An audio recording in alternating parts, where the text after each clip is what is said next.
எவ்வளவு பின்னோக்கி விஜய் அவர்கள் இருக்கிறார் அப்படிங்கறத இதுல இருந்து பார்க்கணும். உண்மையாவே அவங்களுக்கு அரசியல்லாம் ஒரு தேவையா அப்படிங்கிற நிலைமைக்கு நம்ம எல்லாரையுமே தள்ளியிருக்காரு, ஒரு கேள்விக்கு தள்ளியிருக்கிறாரு. இன்னைக்குமே பயந்து பயந்து ஓடிட்டு இருக்காங்க.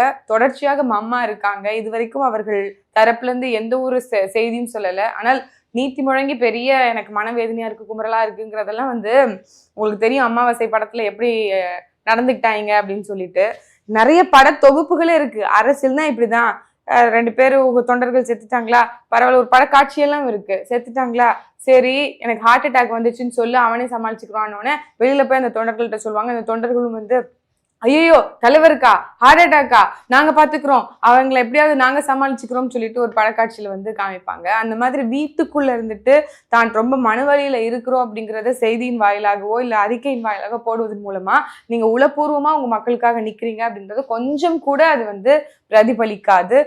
குறைந்த